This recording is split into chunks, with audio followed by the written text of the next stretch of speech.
Coming up on today's show, Volkswagen AG follows Tesla at its Power Day, announcing new batteries, massive investment in gigafactories, and much more.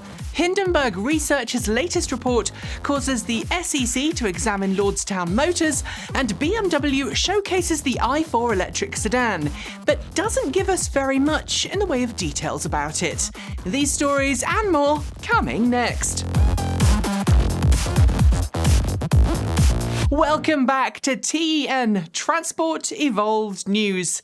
Yeah, another week has already gone by and we're ready with another huge number of stories to cover.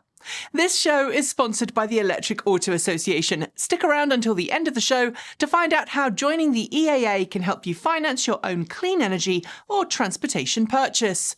Volkswagen held its first ever Power Day this week, at which it laid out its plans for the future of its many brands, which of course include Volkswagen cars, Porsche, Audi, Skoda, SEAT, Scania and others. The entire presentation, 2 hours long, covered a lot. We heard about new cell chemistries and a single uniform battery pack design that VW says will dramatically lower costs. We heard about the company's plans to ready solid-state batteries for commercial use. And we heard how Volkswagen AG will build 240 gigawatt-hours of factories across Europe by the end of this decade. This presentation not only caused Volkswagen's share price to spike to its highest for more than 12 years, but it also proved how serious the company is about following Tesla to an EV future. EV Sales Blog has just published the latest data for electric vehicle sales in China for the month of February, and it shows that even though February is traditionally a slow month, Chinese EV sales are rocketing upwards. According to official sales estimates, 104,000 new passenger plug-in cars were sold in China last month, up 600% year-on-year from 2020. Spearheading the growth is the highly popular and incredibly affordable Wuling Hongguan Mini EV and the Tesla Model 3 and Tesla Model Y. 20,167 Hongguan Mini EVs were sold in February, while Tesla's Model 3 and Model Y amassed a combined total of 18,318 cars. If that doesn't show how diverse the EV market is in the PRC, I really don't know what will. Hindenburg Research, the short seller that brought Nikola Motor to its knees last year, has published another in-depth analysis of a green vehicle startup, this time Lordstown Motors. The report, as scathing as the one on Nikola, alleges that Lordstown has consistently misrepresented the number of orders it has for its endurance pickup, paid a consulting firm to make pre-reservations in order to entice investors to buy in, and says the endurance is nowhere near ready for market. Lordstown CEO Steve Burns, who the report also makes some serious allegations against, confirmed this week that the SEC is now investigating the company after the report was published.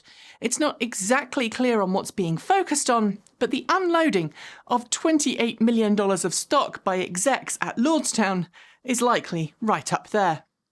If you were someone who wanted to have a grid-tied storage system for your existing photovoltaic solar array, or just wanted to have a battery backup system for your home, Tesla would happily sell you one or more of its Powerwalls. But this week, Tesla stopped taking Powerwall orders in the US from customers who weren't also buying solar panels from the company. It suggests that demand is far outstripping supply, and Tesla is eager to get its Powerwall working alongside other Tesla products. Since Powerwall launched, there are now a number of equally competent battery storage systems also available from rival firms. As a follow-up to the Volkswagen AG Power Day this week, Audi's CEO has confirmed that the luxury brand has ceased all internal combustion engine development. With the Euro 7 emission standards proving particularly difficult to meet with traditional internal combustion engine tech, the brand has ultimately made a decision to cut its losses and put all of its attention into greener alternatives. It's not clear when the last internal combustion engined vehicle will be made by Audi, but Euro 7 standards are due to come into force in 2025. This means no more brand new vehicles with pre-Euro 7 engines after that point, although I believe it can still sell existing engines for a little while. Either way, this is just another indication of how serious Volkswagen's group is now becoming about making EVs. We often cover charging networks on this channel, and our discussion usually revolves around location, availability, cost, and reliability. But a new study from the Research Institute for Disabled Consumers in the UK has found that 2/3 of disabled drivers fear that they would find electric car charging either difficult or very difficult to use in its current form. At the top of the list of concerns were the weight of DC quick charge cables and plugs and the availability of accessible spaces between car and charging station. Worries about trip hazards and barriers around charging stations also scored highly on the list of concerns. This is a super important and unrepresented issue to cover. There isn't even any B-roll available appropriate to this topic. But rather than speak for a community that we cannot represent, we'd like disabled EV drivers to help us, so leave us a comment below if you'd like to help us make that video a reality. BMW held its annual conference this week, and it used it to highlight its future roadmap for zero-emission vehicles.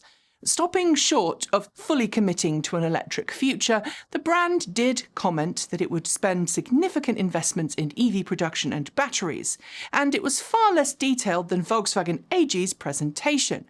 However, it did showcase the new 2022 BMW i4 electric sedan for the first time.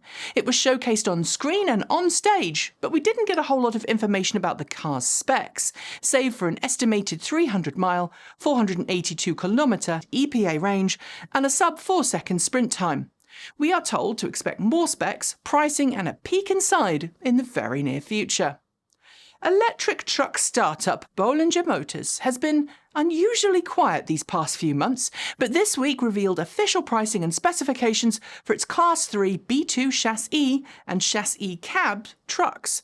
Based on the B2 electric pickup, they feature the same underpinning chassis technology and drivetrain, but allow third-party coach builders an electrified platform that they can then build on top of. Prices will start at $55,000 for the rear-wheel drive Chassis and go all the way up to $100,000 for the all-wheel drive Chassis Cab. The rear-wheel drive variant will also be available with single or dually configuration. And now it's time for short shorts. BMW officially confirmed this week that its 2022 iX electric SUV, a car which it hopes will cross-shop against the Tesla Model X, will start from $80,000 when it goes on sale there later this year. Researchers in Switzerland have figured out how to generate electricity from a specially modified wood sponge using the piezoelectric effect. The wood has to be chemically altered, but it could pave the way for new ways to make power from wooden buildings. The massive expected savings due to hit the electric vehicle battery world could result in electric freight trucks costing 50% less to own than a comparable diesel-powered big rig. A study from the Lawrence Berkeley National Laboratory shows electric is becoming a no-brainer. Ford has issued an official recall notice for the Ford Mustang Mach E in North America after it was discovered that some vehicles had loose subframe bolts. The recall has been submitted to NHTSA, and Ford will be reaching out to all owners to conduct appropriate repairs. Hyundai has officially revealed the 2022 Tucson plug-in hybrid. Using the same plug-in hybrid drivetrain as some of the other plug-in hybrid siblings offered by the brand, it manages an official 32 miles, 51 kilometers in all-electric mode. With its next-generation Model S cars now rolling off the production line, Tesla is set to close the assembly plant in Tilburg, Netherlands, where it had been previously finally assembling US-made cars for European customers. Sadly, the facility is no longer required. If you've been to San Francisco, you'll know that the city's many hills are some of the most challenging out there.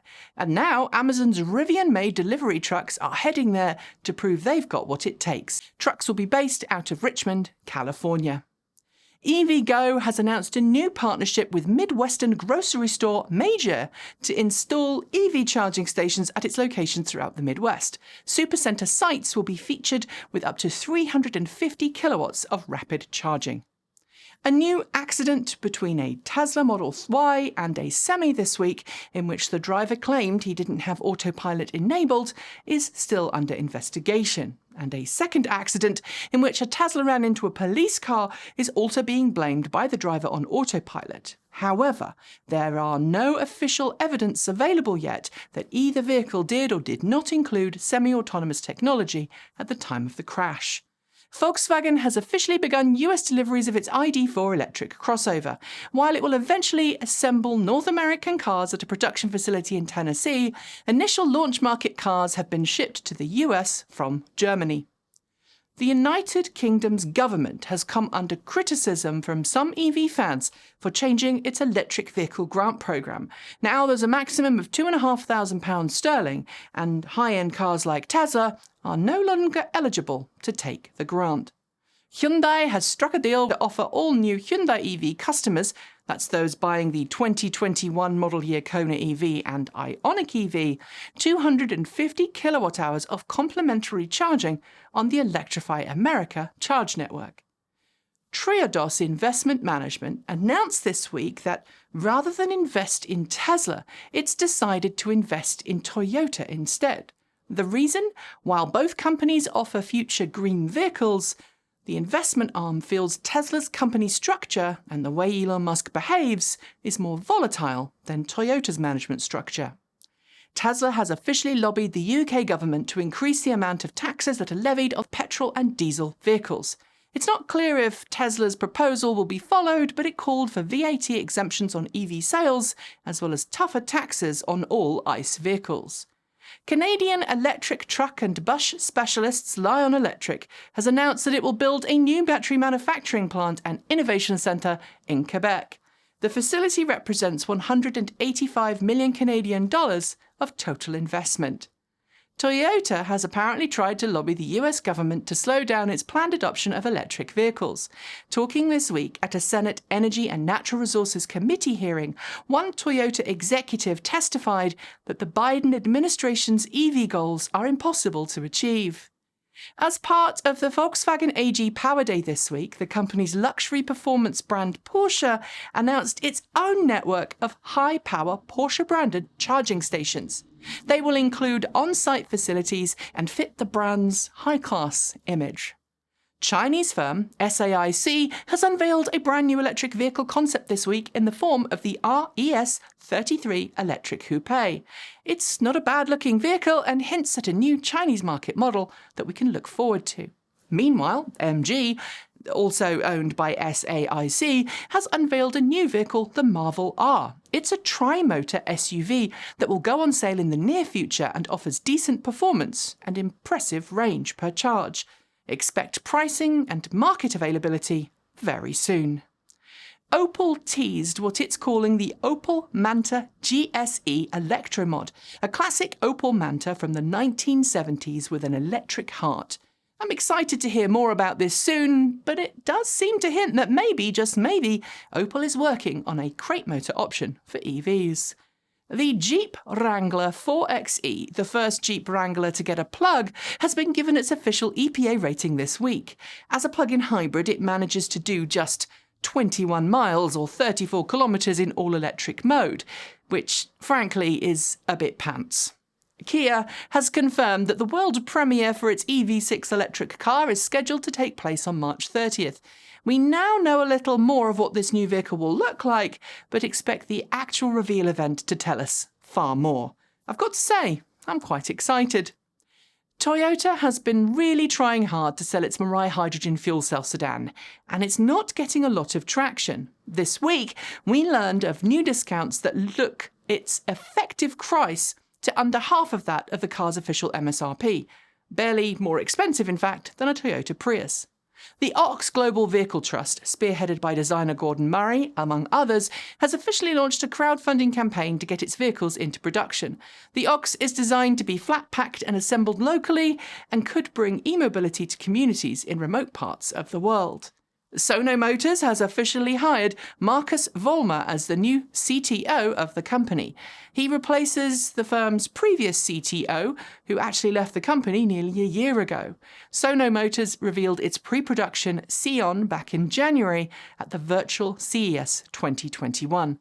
Motorcycle company KTM has announced that it's working with battery specialist Varta to develop a new low-voltage battery pack designed for motorcycles. It will offer between 250 watts to 20 kilowatts of peak power. Rolls-Royce and Tecnam have teased up with Norwegian regional airline Wadecore to develop an all-electric airplane service in the nation by 2026. Called the P-Volt, it will seat 9 people and will be undergoing testing in the next few years. Charging station manufacturer Tritium has announced that all of its rapid charging stations are now compatible with the new plug and charge standards. This means that cars that have the feature will be able to automatically authorize payment when they plug in and start charging. And those are your shorts. There will be more next week. Rivian has confirmed initial details of its long-awaited Rivian Adventure network. While the Rivian R1T and R1S use CCS as its charging standard of choice, meaning that Rivian owners can use any CCS charge station, Rivian's network is only going to be compatible with Rivian vehicles. With 3,500 rapid charging stations spread across 600 geographic sites by the end of 2023, Rivian's charging station map today looks a little like an early Tesla supercharger map. But rather than Tesla's goal of providing charging along major corridors, Rivian will also offer charging at locations that are frequented or visited by off-road adventure fans. This is why there are a significant number of planned charging stations spread out in the Rocky Mountains and also along the Appalachian Mountain Range. Sadly, while being CCS, Rivian has confirmed that it will only be giving access to Rivian owners.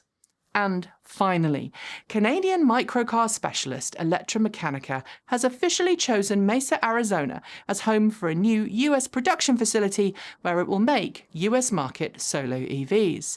We've been waiting to hear which facility Electromechanica had ultimately chosen at its US base of operations for some time, but I've also been waiting a really long time to get behind the wheel of the Solo EV. I mean, we last saw one in the flesh back in 2018. Luckily for us, though, it just so happens that we're going to get a little quick drive around the block this weekend, so keep your eyes peeled for our review and let me know below what you'd like me to try and figure out in the 20 or so minutes that we've been given with the car. As someone who loves microcars, I mean, I've owned way too many, I can't actually wait to get behind the wheel, but this isn't about me, it's about what you want us to find out. And on that note, we are done for the day. But before I go, I would like to thank the Electric Auto Association for sponsoring today's roundup. They've been advocating for electric vehicles since 1967, and they firmly believe that our future depends on us making that switch to clean, green electric cars today. The EAA can help you find someone near to you that can help you make the switch to electric. It can help you become a local EV educator and point you in the direction of monthly meetups for like-minded EV fans. And if you become a member, you'll get access to a new clean energy and EV loan program set up between the EAA and the Colorado Clean Energy Credit Union. You can find out more about all of this by heading to electricauto.org. We would love it if you'd comment and subscribe to this channel, as well as consider supporting us using one of the links below. There's also a link below to our Discord chat room, which is completely free to join, so please give it a go if you'd like. And don't forget to check out our Redbubble TE merch store. And before I go, I would like to welcome Winter to our team. He joined us on Monday this week, and we're already loving what he's doing for the channel. So thanks and welcome, Winter. I'll be back next week, but until then, enjoy the rest of your weekend, stay safe, and keep evolving.